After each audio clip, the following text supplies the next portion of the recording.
नमस्कार साथियों। S T T 19 all qualify का हमारे साइबर टेक चैनल पे स्वागत है। दोस्तों, जैसा कि आप लोगों के लिए मैं ये वीडियो इसलिए लेकर के आया हूँ कि सीट इंक्रीज कैसे होगा और सीटों पे चर्चा करने के लिए ये वीडियो लेकर के आया हूँ। तो सीटों का विश्लेषण जो है हमारे रणधीर जी ने बहुत बेहतरीन तरीके से किया है। उनके माध्यम से जो है उनके माध्यम से हम लोग समझते हैं कि कैसे एसटीटी में जो है सीटों का कैसे रिकैलकुलेशन होगा और कैसे हमारी सीटें बढ़ेगी और क्या स्थिति होगा सारे सब्जेक्ट का। तो आइए सुनते हैं हम लोग रणधीर जी से कि कैसे उन्होंने सीटों का रिकैलकुलेशन और विश्लेषण किया है। 7th फेज में शिक्षकों की बहाली को लेकर के आज हम लोग इस वीडियो में डाटा के साथ विश्लेषण करेंगे और बताएंगे कि नियोजन जो है वो किस प्रकार से होगा, प्रोसीजर क्या है, नियोजन किस प्रकार से होता आया है, आगे की प्रक्रियाएं किस प्रकार से घटित होंगी, सारे बिंदुओं को हम लोग देखेंगे।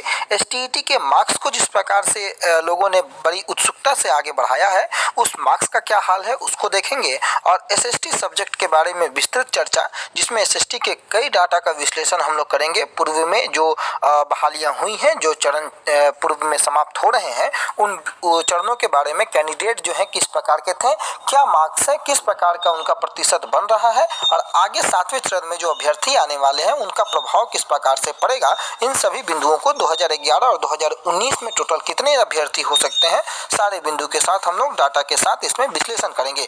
वीडियो को आप अंत तक जरूर देखें, बहुत महत्वपूर्ण वीडियो हो सकता है आपके लिए, और दोस्तों के साथ शेयर अवश्य करें। तो बिना वक्त गवाए हम आपको ये बात को बताते हैं कि बिहार एसटीईटी में कुल जितने विषय हैं उनमें से 2 विषयों को लेकर के हमने लगातार चर्चाएं की हैं कि आपको 2 विषयों में काफी अधिक संख्या है अभ्यर्थियों की, जिसमें पहला विषय आपको सोशल साइंस का है और दूसरा विषय आपको कंप्यूटर साइंस का है। आज विस्तृत चर्चा सोशल साइंस पे होगी, अगले वीडियो में जो है कंप्यूटर साइंस को लेकर के स्पेशल वीडियो रहेगा जिसपे कि विस्तृत कंप्यूटर साइंस को लेकर के चर्चा होगी। परंतु कंप्यूटर साइंस के अभ्यर्थी भी इस वीडियो को अंत तक देख सकते हैं। कई महत्वपूर्ण जो कोरिलेट करने वाले, जो संबंध वाले जो कुछ तथ्य होंगे वो आप लोगों तक भी बेहद सुविधाजनक रूप से पहुंच सकेंगे, इसलिए इस वीडियो को अंत तक देखना बेहद आवश्यक है। आपके स्क्रीन के सामने मैं अभी 2 डाटा पेश करूंगा जो कि मुख्य रूप से सोशल साइंस के अभ्यर्थियों के लिए होगा। और एक डाटा जो आपके स्क्रीन के सामने ये पीडीएफ अभी आप देख रहे हैं, जो कि 6 to 8 के जो अभी काउंसलिंग आपको पता है कि चल रही है, और ये जो है दरभंगा का है और 2019-20 का ये आपको पता है कि नियोजन चल रहा है, 6ठे चरण का नियोजन। और इसके तहत क्या प्रक्रियाएं हैं, कितने अभ्यर्थी हैं, किस प्रकार से मेरिट लिस्ट तैयार हो रहा है, अभ्यर्थियों के अंक प्रतिशत कितने हैं, और साथ ही साथ एक डाटा और मैं प्रस्तुत करूंगा जो कि एसटीईटी के रिगार्डिंग होगा, जो कि 9 और 10th के जो क्लास के लिए अभ्यर्थी आवेदन दिए हैं एसटीईटी 6ठे चरण के लिए, उसमें क्या उन लोगों का डाटा कहता है, मेरिट किस प्रकार से बनता है, आगे नियोजन किस प्रकार से हो रहा है, और कई महत्वपूर्ण तथ्यों के साथ विश्लेषण करने के लिए पहले इस ब्लॉक टीचर एम्प्लॉयमेंट 2019-20 ये फाइनल मेरिट लिस्ट है दरभंगा डिस्ट्रिक्ट का। आपको पता है कि ब्लॉक लेवल पर हो, पंचायत लेवल पर हो, डिस्ट्रिक्ट लेवल पर हो, हर लेवल पर जो है बहालियां होती हैं और उस बहाली में अभ्यर्थी आवेदन करते हैं और उस आवेदन का एक फाइनल प्रोविजनल मेरिट लिस्ट पहले तैयार होता है, फिर फाइनल मेरिट लिस्ट तैयार होता है। और अब अगर आप इस आंकड़े को देखेंगे तो ये आंकड़ा बहुत लंबा होता है सोशल साइंस में। हालांकि ये 6 to 8 को लेकर के है, इसको लेकर के उतने घबराने की आवश्यकता नहीं है, परंतु अभ्यर्थी जो 6 to 8 में भी अप्लाई करेंगे, चूंकि आपको पता है कि 6 to 8 के साथ साथ आपको 9-10th के लिए भी सोशल साइंस के पास मौका होता है, परंतु कंप्यूटर साइंस एक ऐसा विषय है जिसमें अभी जो है वो आपको 6 to 8 में मौका नहीं है। इवन 9-10th में भी फिलहाल गवर्नमेंट के पास मौका नहीं है। हमने प्रयास जरूर इस बात को किया है कि 9-10th में जो है कंप्यूटर के एक शिक्षक को जो है बहाल सरकार करे, परंतु सरकार की इच्छा शक्ति क्या है वो आने वाले समय में पता लगेगी। आप देख सकते हैं कि इसमें जो डाटा है ये लगभग 800 से ज़्यादा 860 पेज का ये डाटा है, और इस 860 पेज के डाटा में कम से कम आपको जो है मैंने जहाँ तक देखा है 10,000 से ज़्यादा अभ्यर्थी जो है केवल इस दरभंगा डिस्ट्रिक्ट के लिए ब्लॉक टीचर एम्प्लॉयमेंट जो फाइनल मेरिट लिस्ट है दरभंगा का, इसमें अप्लाई किए हुए हैं। आप समझ सकते हैं कि सोशल साइंस जो ऐसा विषय है, हालांकि अभ्यर्थी परेशान रहते हैं लेकिन परेशान होने का एक एक वाजिब रीज़न है क्योंकि भीड़ बहुत ज़्यादा है। 10,000 से ज़्यादा अभ्यर्थी यहाँ पर अप्लाई किए हुए हैं जो कि 6 to 8 के लिए है, ये जो डाटा आपको दिख रहा है। और एक और डाटा अगर मैं आपको दिखाऊंगा वो 9-10 के लिए STT के लिए होगा। पहले इसका हम लोग विश्लेषण कर लेते हैं। इसमें अगर पहला नंबर आप देखेंगे तो एप्लीकेंट नेम आप देख सकते हैं रूबिया, और इनमें जो जिस प्रकार से इन लोगों का मेरिट अभी तक बनते आया है पूर्व के नियमावली के आधार पर, जो कि आपको 2012 का नियमावली अभी तक लागू है छठे चरण में, उसमें इनके मैट्रिक का, इंटर का, ग्रेजुएशन का, बीएड या डीएलएड का और उन सारे अंकों को जोड़ करके इवन इनको वेटेज भी दिया जाता था बीटेट या सीटेट जो क्वालिफाई अभ्यर्थी हैं, और उन सारे चीज़ों को जोड़ करके अंतिम में टोटल मेरिट तैयार होता था। यानी कि इन सारे प्रतिशतों को जोड़ करके और बीएड में जो इनका जो बीटेट और सीटेट में जो इनका मार्क्स था उसके अकॉर्डिंग जो इनको वेटेज दिया जाता था, उन सभी को जोड़ करके इनका टोटल मेरिट निकलता था। तो आप अगर यहाँ पर देखेंगे तो 76% इनका 10वीं में बनता है और 88.20% यहाँ 12वीं में बनता है। ग्रेजुएशन में 76% और ट्रेनिंग में यहाँ पर इनको आप देख सकते हैं जो है 82.84% यहाँ बनता है। इंस्टीट्यूट इनका भोपाल का है, चूँकि आपको पता है कि डोमिसाइल छठे चरण में लागू नहीं है, इसलिए पूरे भारत के अभ्यर्थी यहाँ पर अप्लाई किए हुए हैं। और जो ट्रेनिंग का जो पासिंग मार्क्स, जो ट्रेनिंग का जो पासिंग जो ईयर है 2019 है, और इनका जो एवरेज जो वेटिंग मेरिट बनता है वो 80.76 और 2 अंक वेटेज के साथ 82.76, ये टॉप रैंकिंग पे है। यानी कि आप समझ सकते हैं कि 6 to 8 के लिए जो है ये आपको 82.76, ये दरभंगा को मैंने इसलिए दिखाया है क्योंकि आपको पता है कि पिछले दिनों दरभंगा सदर में आपने जो भीड़ देखी थी वो कहीं ना कहीं सामाजिक विज्ञान को देखी थी, इसलिए दरभंगा पर विश्लेषण करना बेहद जरूरी हो जाता है। तो ये 82.76 का ये आंकड़ा पहुंचता है, और ये आंकड़ा 82.76 पहुंचने के पीछे का एक बहुत बड़ा रीजन जो है वो 10th है, और 10th के साथ साथ 12th है। आपको पता है कि ये 2012 के नियमावली के अकॉर्डिंग 10th और 12th है। अगर आप 2020 के नियमावली को देखिएगा तो 2020 का नियमावली आपको कहता है कि ग्रेजुएशन प्लस बीएड, इस आधार पर आपको जो है बीएड या डीएलएड जो भी हो 6 to 8 के लिए या आपको 1 to 5 के लिए डीएलएड भी है, और तो ग्रेजुएशन प्लस बीएड या 6 to 8 के लिए जो है एप्लीकेबल है। और इस आधार पर अगर आप देखेंगे तो 2020 की नियमावली के तहत इस आधार पर जो है मेरिट आपको बनेगा। परंतु ये चूँकि पूर्व की नियमावली के आधार पर ये बहालियाँ होती आई हैं, इसलिए इसमें 10th का, 12th का, इवन ग्रेजुएशन का और आपको बीएड का, ये सारी जो मार्क्स हैं इनको जोड़ करके और सीटेट और बीटेट में जो इनका प्रतिशत आया था, अंक आया था, उस पर वेटेज की भी जो है यहाँ पर चर्चाएं थी। इस आधार पर इनको यहाँ पर 82.76 ये अंक प्रतिशत गया है। अब अगर दूसरी ओर आप देखेंगे, जो कि मैं 2011 वाले को आपको दिखाऊं, इस आंकड़े को दिखाने के पीछे का उद्देश्य था कि 6 to 8 में अभ्यर्थी किस प्रकार से हैं। लगातार इस बात की चर्चाएं होती हैं कि 6 to 8 में कितने अभ्यर्थी हैं, तो आप ये समझ सकते हैं कि भीड़ जो है वो 10,000 प्लस की भीड़ आपको यहाँ पर टोटल 860 पेज का ये आंकड़ा है, आप देख सकते हैं 860 पेज का आप यहाँ पर क्लियर ये देख सकते हैं। और उसके बाद ये मेरिट लिस्ट तैयार किया गया है, और ऐसा ही भीड़ सोशल साइंस में लगभग हर डिस्ट्रिक्ट में देखने को मिलता है, थोड़ा कम थोड़ा ज़्यादा, परंतु दरभंगा में बहुत ज़्यादा भीड़ आपको देखने को मिला है, और इस कारण से ये 6 to 8 को लेकर के सोशल साइंस को हमने यहाँ पर दिखाया। अब मूलतः हम लोग चलते हैं अपने उस STT का जो आंकड़न है उस आंकड़न की ओर कि किस प्रकार से ये भी दरभंगा का है, और ये प्रोविजनल मेरिट लिस्ट आप देख सकते हैं जो कि निराकरण, आपत्ति निराकरण के उपरांत ये बनाई गई थी 2011 वालों के लिए। इनमें भी बहुत इंपॉर्टेंट चीज़ जो है जो कि ध्यान देने वाली है, आप यहाँ पर देखें कि कैंडिडेट ने अमित कुमार जो कि टॉप रैंकिंग पे हैं, और इनका जो प्रतिशत बनता है, टोटल प्रतिशत आप यहाँ पर देखें 79.517, ये इनका मेरिट टोटल बनता है। ये मेरिट कैसे कैलकुलेट किया गया था, क्योंकि आपको पता है कि ये भी बहाली जो है वो 2012 की नियमावली के तहत हो रही है, इसलिए इनका जो है मैट्रिक का, इंटर का, ग्रेजुएशन का, बीएड का टोटल को जोड़ करके उसके बाद इनको वेटेज भी दिया गया था। आप देख सकते हैं STT वेटेज 2 अंक और ऑनर्स वेटेज 5 अंक का यहाँ पर दिया गया था। यानी कि आप यहाँ पर देखें कि इनका जो मैट्रिक का जो प्रतिशत बन रहा था वो 57% था, इंटर का जो प्रतिशत था वो आपको 74% था, ग्रेजुएशन का जो है वो 72.375 है, और बीएड में इनका 86.692 है। इन सभी को जोड़ करके इसमें ऑनर्स जो है, चूंकि आपको पता है कि जो एक संशोधित जो शेड्यूल निकला था उसमें ऑनर्स के वेटेज को यहाँ पर 5% 5 नंबर दिया गया था, और STT के मार्क्स के अकॉर्डिंग भी वेटेज जो है इन लोगों को दिया गया था। इस कारण से इन लोगों का जो मार्क्स है वो आगे बढ़ा था, 7 नंबर तो इन लोगों को मिनिमम मिला था। अब यहाँ पर देखिए कि किस प्रकार से 5 अंक जो है वेटेज मिला है ऑनर्स का, और 2 अंक STT का वेटेज मिला है।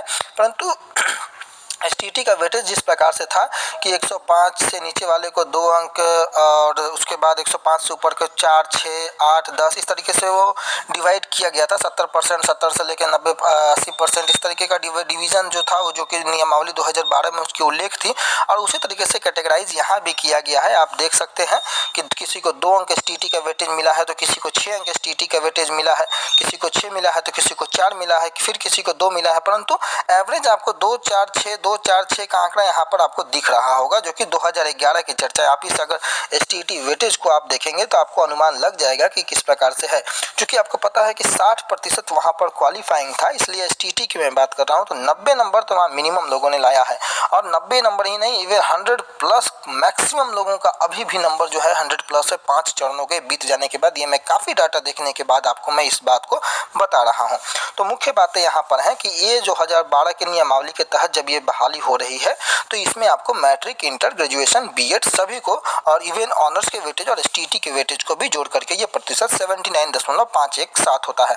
परंतु आप अगर अंदाजा लगाएं कि 2020 का नियमावली क्या कहता है, 2020 का नियमावली केवल और केवल आपको बीए प्लस बीएड की चर्चाएं करता है, डिवाइडेड बाई 2 करता है। ना तो ऑनर्स का वेटेज की चर्चा करता है यहाँ होता है यहाँ पर, ना ही एसटीटी के मार्क्स के चर्चा वेटेज की चर्चाएं यहाँ पर होती हैं। अगर इस आधार पर अगर इस सेम कैंडिडेट का अगर आप देखें निकाल करके तो ग्रेजुएशन में इनका 72.375 अंक है और बीएड में इनका 86.692 अंक है। अगर आप इसी को राउंड फिगर में आप अगर देखेंगे तो 158 नंबर बनता है और 158 नंबर को अगर आप डिवाइड कर देंगे 2 से तो आप समझ सकते हैं कि ये लगभग 74% के आसपास का यहाँ पर इनको बनता हुआ नजर आ रहा है। अंक प्रतिशत का जो टोटल मेरिट लिस्ट है जिस प्रकार से नियमावली 2020 कहती है, माफ़ कीजिएगा 79% आसपास यह बन रहा है। 158 जो है ये 79% के आसपास का इनका बन रहा है। तो आप ये अंदाज़ा लगाएं कि ग्रेजुएशन और बीएड अगर इन दोनों अंक प्रतिशत को आप जोड़ दें तो इनका मार्क्स जो है वो अभी भी 79 बन रहा है। ऑनर्स और वेटेज को हटा दिया जाए 7 नंबर को तब, क्योंकि इनको पता है कि इंटर में लोगों के अच्छे खासे मार्क्स आते हैं, मैट्रिक में लोगों के अच्छे खासे मार्क्स आते हैं और सरकार ने नियमावली 2020 की जब उल्लेख किया था तब 2020 में मैट्रिक और इंटर को सरकार ने हटा दिया था। परंतु सबसे महत्वपूर्ण बात की एसएसटी जैसे सब्जेक्ट में जहाँ पर नियमावली ये कहता है कि एग्रीगेट आपको मार्क्स लाना होगा, एग्रीगेट परसेंटेज को यहाँ पर जोड़ा जाता है। तो आप यहाँ पर समझे कि एग्रीगेट की जब चर्चाएं होती है यानी कि सब्सिडी के साथ आपको देखना होगा, यानी कि टोटल किसी का 1500 होता है, किसी का 3000 होता है, किसी का 2400 पे कैलकुलेशन होता है, तो आपको ये एग्रीगेट जोड़ना है। और इनका ग्रेजुएशन में 72.375 ग्रेजुएशन में इनका प्रतिशत है और 86.692% है। इस कारण से इनका 79% अभी भी बन रहा है। सेम अगर उनके नीचे पे आ जाए जो कि 2 नंबर पर है, देखिएगा अंतर कितना का होता है। इनका जो है 68 नंबर आपको 68% ग्रेजुएशन में और 77% बीएड में। तो अगर आप इस तरीके से आकलन निकालें तो आपको 145 बनता है, जो कि 145 को अगर आप डिवाइड कर दे 2 से तो आप देख सकते हैं कि लगभग 72 समथिंग जो है वो पॉइंट बनता है। यानी कि एक पहले नंबर वाले का अगर आप आकलन निकालें, मैं 2011 के आधार पर ही बता रहा हूं, तो पहले और दूसरे में लगभग 7% का आपको अंतर अभी देखने को मिलता है। तो ये खेल है, आपको नियोजन इकाई में इस तरीके से आपको आगे प्रोसीजर के साथ फॉलो करना पड़ेगा। परंतु ये बात तय है कि 2011 वाले को जिस प्रकार से ऑनर्स और एसटीटी का वेटेज मिला था वो वेटेज अभी यहाँ नहीं मिलने वाला है। सिर्फ और सिर्फ बीए और बीएड डिवाइडेड बाई 2 के आधार पर यहाँ पर बहाली होने वाली है। हालांकि इसमें भी कैंडिडेटों की संख्या अगर आप देखें जो कि 2011 एसटीटी के 261 पेज का है और इन 261 पेज में अगर सबसे अंतिम पेज में आप जाएंगे तो तकरीबन हमको लगता है कि 4000 से ज़्यादा कैंडिडेट आपको यहाँ भी देखने को मिलेंगे। ये आपको अंतिम पेज है और लगभग 4156 कैंडिडेट आपको यहाँ भी हैं। यानी कि 2011 की आप बात कर ले और 2019 की बात कर ले तो 2011 में जैसा हमने अनुमान लगाया है कि तकरीबन 3 से 4000 कैंडिडेट जो हैं यहाँ से अभी भी ऐसे हैं जो कि बच सकते हैं। 3 से 4000 कैंडिडेटों का भीड़ यहाँ से आ सकता है। इसलिए भीड़ को मैनेज करने के लिए, भीड़ को आगे एडजस्ट करने के लिए गवर्नमेंट को सीटें बढ़ानी बेहद आवश्यक है। आप समझ सकते हैं कि जो 4156 पोजीशन पर है उनका हालांकि एवरेज स्कोर काफ़ी कम है, 46.464 बनता है, परंतु फिर भी कैंडिडेट हैं और हर कैंडिडेट को जॉब मिल पाना बिहार में ये बहुत दूर की कौड़ी साबित होती है, परंतु प्रयास होना चाहिए कि गवर्नमेंट जितनी अधिक से अधिक सीट बढ़ा दे। अब बात होता है कि 2011 वालों का प्रभाव कितना अधिक तक पड़ सकता है। आप देखिए, भीड़ बहुत है, मानना पड़ेगा, ये बात कहीं से गुरेज नहीं है, परंतु एक बहुत बड़ा फैक्टर होता है कि 2011 की भीड़ को मैनेज करने के लिए इनका डेट ऑफ बर्थ इनके साथ होना चाहिए। क्या डेट ऑफ बर्थ इनका साथ है? आप अगर देखेंगे तो 84, 83, 73, 74, 80, 74, इसी अकॉर्डिंग इन सभी का डेट ऑफ बर्थ आपको दिखता है और इसके माध्यम से कई लोग जो हैं वो बाहर हो सकते हैं। इससे गुरेज नहीं किया जा सकता, इसको इससे इनकार नहीं किया जा सकता है।